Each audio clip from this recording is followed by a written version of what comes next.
They're just as in the mind. That sounds right. Mm-hmm. I'm torn. I grew up on 90s R&B. Mm-hmm. Ooh, yeah. And that wasn't Mr. Dowling. That wasn't Mr. Dowling. I'm sorry.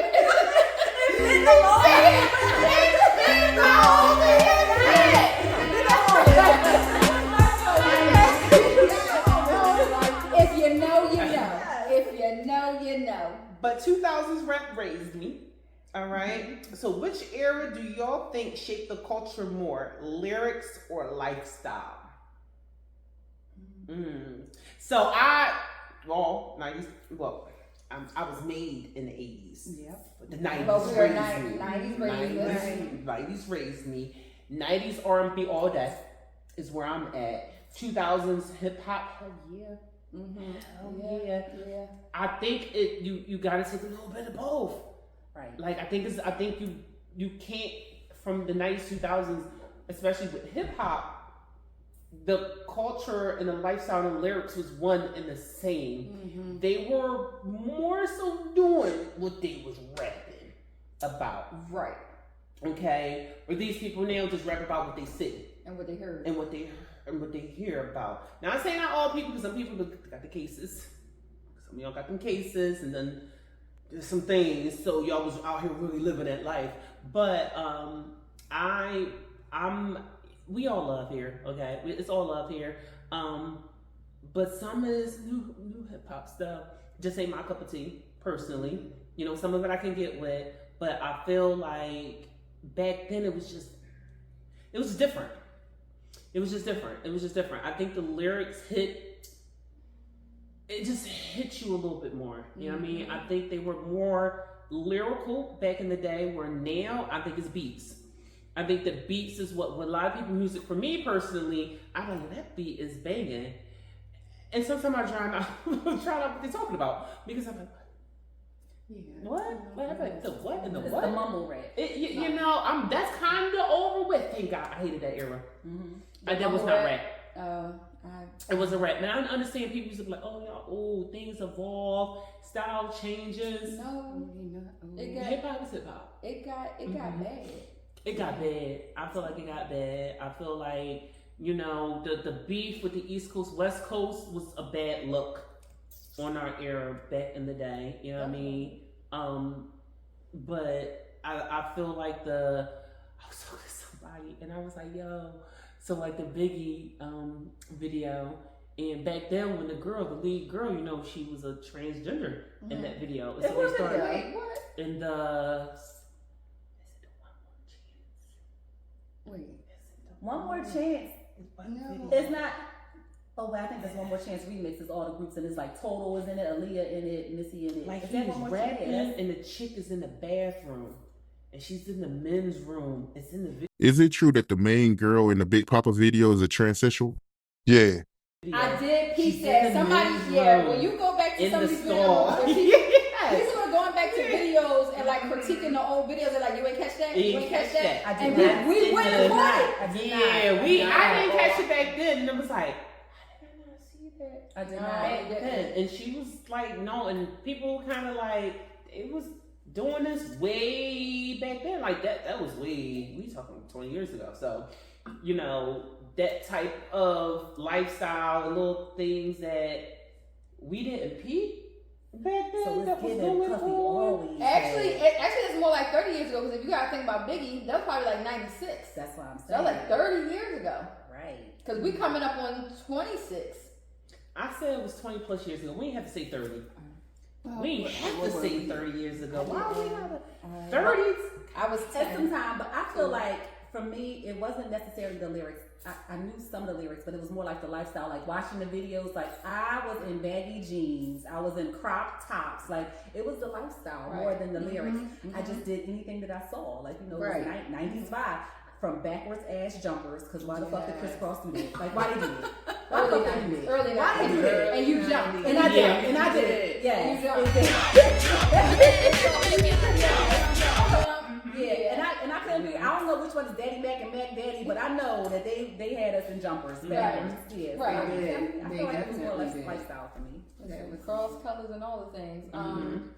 If I won't wear them today. I'm not wearing nothing. Lifestyle or Lifestyle or lyrics? I think it cultivated a lifestyle for us, but I also think it helped cultivate us who we were. Some of us were able to express who we were, minimally or not. But I know, it's okay.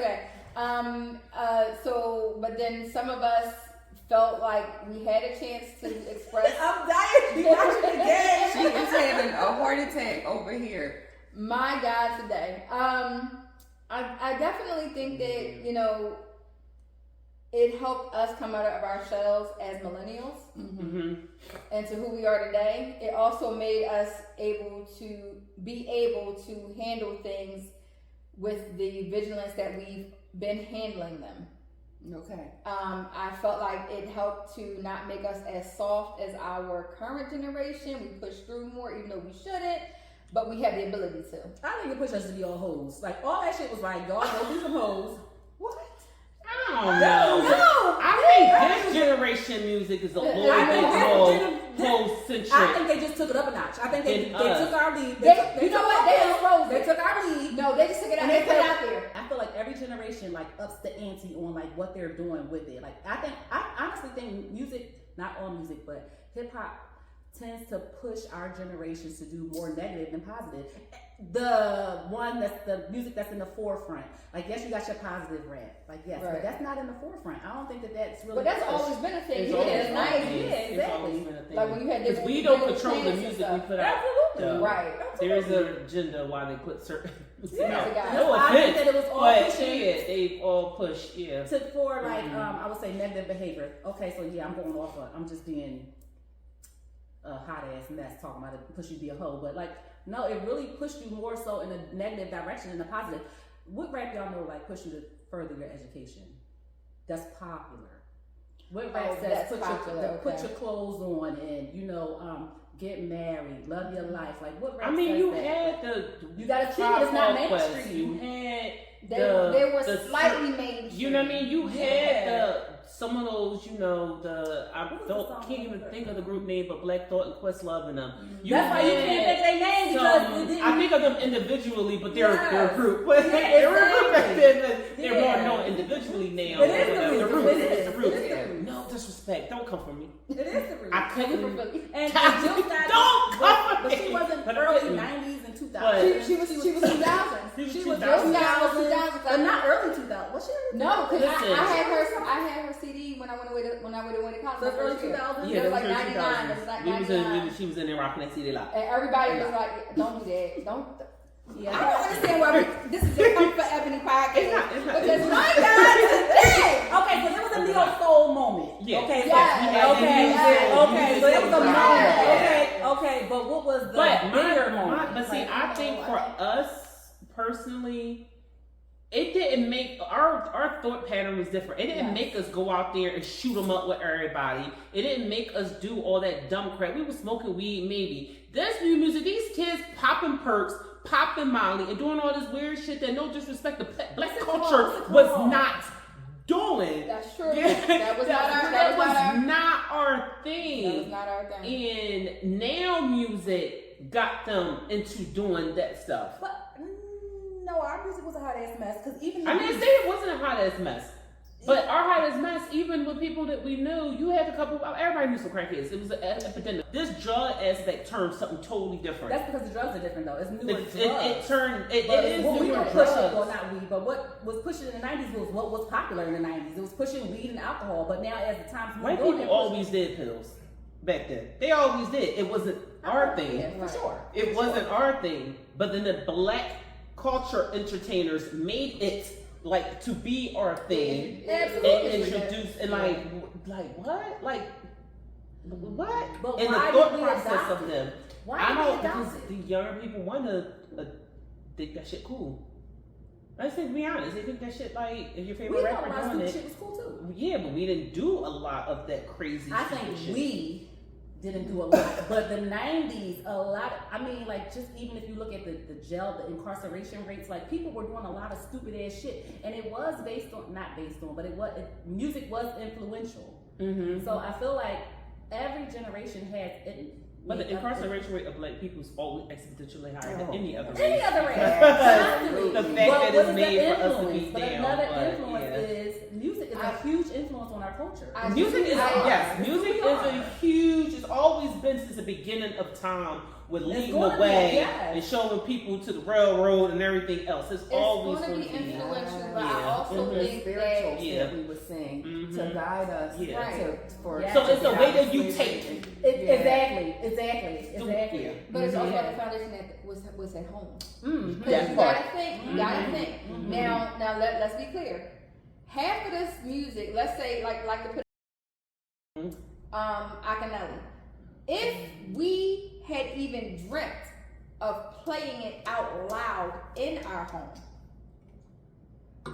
who would we be here? Because So wait, my mom worked at night, so I could play Akinelli, but I could also play I Wanna Sex You Up. But hear me out. You said I got your parents home. That was your parents' home. So that's the difference. That's the difference. What you're having is, even though some people she can't help herself at this point. She really can't. I can't. I feel you. Some people have different family dynamics. They have different family dynamics. Like you said, I could get away with anything if my cousins were around and my aunt wasn't. Right? Because I was listening to what they were listening to. Mm-hmm. But I could not play, like, even if it was certain stuff that played on the radio, when we were in the car together, my aunt would click it off. Mm-hmm. So I knew that wasn't something I could do. But some parents, and I'm not saying all of us, but some parents, I'm not one because my kids know not to. I'll be around singing a song and they're like, "Mom, why are you singing that?" Like the one song, who is it by? One of these pop artists, and I thought it was like the coolest thing that he thought his mom was being blown and something like that. And I don't. Anyway, I gotta go back to that. But you didn't understand the lyrics. And there are certain songs that you don't understand lyrics. And he was talking about cocaine. He was talking about being high on cocaine. Oh. I was like, but my son was like, "Mom, why are you singing that?" And I'm like, because it's a fucking vibe. It was a vibe. And I didn't realize. He was like, "Mom, you would never let us listen to that." And then when they told me what it's about, I was like, oh my gosh. And it's a major pop song. Yeah. So I do think it's about what is in the home and what's not in the home. Because we've had friends that their parents back in the day with us, they would be the friends that your parents were like, "Yeah, you can't hang out with them." Right. Because of what their parents allowed in their home. So I definitely think that was more of a balance back then. Yeah. So whereas now, a lot of my millennial parents, some millennial parents are overcompensating or trying to be their children's friend. Yeah. Because they were either overly like strict, their parents were overly strict. And now they're like, "Oh yeah, just do it and let me." They want to be the cool parent. No, I'm gonna have time to be your friend after I'm your parent. The drug epidemic and just don't have any good goddamn sense to have kids any fucking way. Right. So a lot of that happens. I just feel like, every generation, even if you take it back to Rick James was singing about Mary Jane. Oh, Mary Jane, she's my main thing. Like, he was going in. You can take it back. I forget the comedian name, but she's a woman who was the woman who played the one-eyed, oh my fucking God, Fred Sanford. Yes. The hoes in here tonight. Yes. She was a comedic genius. Yes. She was but she just wasn't as popular as Red Fox because he was a man and she was a woman. Yes. Her comedic genius, when they go back on it, was crazy. Like if you could get one of her tapings, one of her recordings, you'd be like, wow. Yeah, girl, they be talking I about loved all her. kinds of stuff. I mean, them too. Yeah, they was like magic on film together. But that's because they were both equal. They were comedians and they could run with each other. Wow. Yeah. I'll have to look that up. That's interesting. I didn't know. I've always been a lyrics person. Okay. It just always. I think I got a shirt. It was like lyrics would do it for me. Even in church, it was always the lyrics. Wasn't over the sermon too much. It was always the music and the lyrics of it. Like, I don't know. I just feel as though that type of, it's just something about music. You know what I mean? Like, I'm not the best with artist names and names of songs. My husband used to be like, And I'm like, do not get me on that show. Remember that Jimmy Fox show? I said, don't take me with you because you will be mad at me because I don't know the lyrics. I can't tell you who that is. But it like you said, it can make you. It can, I guess, it can break you. It can break you. You know, depending on your spirit, depending on your mind, or whatever the case may be. No, I'm not going to keep saying like people you say, oh, these songs. These yes, we had some crazy songs back in the day. Yeah, we had some crazy songs some crazy songs. I think what makes the difference is that those songs wasn't as mainstream, I guess. And the saturation. Where we had to watch it on a like MT Fox late night, BET, late night. You had to watch. You know that wasn't played. You had to sneak. Uncut. Yes. He swiped that girl butt with that credit card. I was like, oh my god. So I think that's why we feel like sometimes is the difference. Personally, we'd be like, yo, y'all music, and it's just sometimes I was a phenomenon. But it was a phenomenon. Okay, great, I got it. But some of our songs, the lyrics would be tricky. You know, it would be twisted up a little bit. It's the verbiage. You know, we would say, hey, this, I'm gonna make it. I was singing Lil' Kim everything. Okay. Lyric. Kim also, she came. Yes. So like you said, as time went on, they take it up. They did take it up a notch. Like you said, every generation did wind up taking up a notch where it became a little bit more just like. But nothing is private. To the core. Even though you had fun singing it, that didn't make you want to go out and. That's not true. It didn't make me want to. But what it did do is it implants in your mind. It makes you think. So when you're in that action, you're thinking like, should I do it like this? Because that's the song. Now you may not actually do that, but I think that's what music does. It gets you excited. You wouldn't be upset if you did like the music said. I'm sure. I'm sure you might say listen to it again. You'd be like, oh, okay. Look into it. I get it. I just feel like. we have more common sense.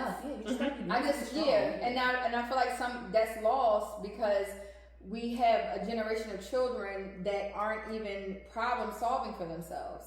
They're literally not problem solving for themselves because they have overprotective helicopter parents and bulldozer parents.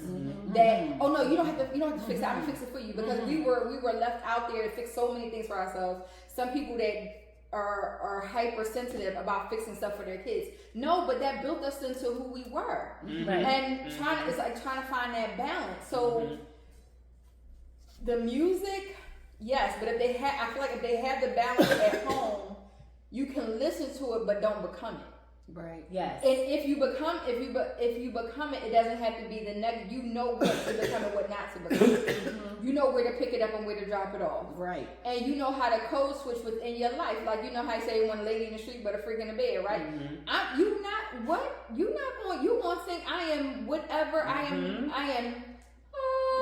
You know what I mean? Angel, when I'm out here presenting myself because I don't need you to come at me left because the right hook is gonna come for you. Right. Right. I'm just saying. What's the music now? Drill music. Y'all ever hear drill music? No. Oh my god, it's so freaking violent. Drill music? Yeah. No. Okay. So I guess we're gonna start there because I don't know what a drill. Well, drill music is music that encourages like a lot of violence. No. Oh God. Encourages violence. No. I don't know much of that. No. And if I'm misspeaking, fuck y'all, because it's music that encourages violence. Okay, well that's how she feels about that. But and I think when people will talk about our music versus new music now, people were talking about what they were experiencing. That was different. They were trying to. That was their therapy, right? We talked about that, and men having therapy, and music was their therapy to get stuff off their chest when they didn't have anybody to talk to or anybody that can help them through that. You know, but now it's like people are doing it. I was watching Tip say, stuff about some of the rappers now, like, you ain't never lived that. How you rapping that? You don't really know what that is for real. Like, do you know what it's like to be hungry and this, that, and the third? But no, you don't like that, so why you rapping that? It's not even going to make sense. So it's not even going to have the passion behind it. All you're doing is trying to get a check. Where these guys were literally trying to, like, expel what they were feeling lyrically Right. and music, and then it was getting out to other people where they were like, oh, somebody feel me, somebody understand what I'm going through, somebody living, check to check beyond, you know what I'm saying, lifestyle, and they over there in California and I'm over here in Missouri, you know what I mean, and stuff like that. So I think that's different, and that's what cultivates. Like, okay, somebody is living that lifestyle, but they came up out of it, Right. and they're not staying Very stuck. different. Yes. So Versus, like, did you really experience any of these things? and you didn't because you grew up in a suburb. But music is art. You don't necessarily have to experience what you're speaking about. Like, you have the autonomy to really like talk about maybe anything that you visualize. So I know that a lot of like these guys aren't living what they are talking about, but music is really art. The only thing I disagree with is if you're encouraging like BS. But that's what I mean. Other than that, That's what I'm saying. Like, it's something like that, because they're gonna compare it to our violent music back then. But it's like, no, we're not encouraging. We're telling you what happened versus what y'all trying to say. Right. Yeah, go out there and kill this nigga. And you haven't. Right. Do you know what it's like to have a lifeless body in front of you? Well, and the other part of that is you may know what it's like to have a lifeless body around you, and you may have you may have taken that life, but why the fuck are you rapping about it? Child. Like, why are you rapping about it? Because, like, isn't that what brings all those cases on? These two, like, they are so into this football game.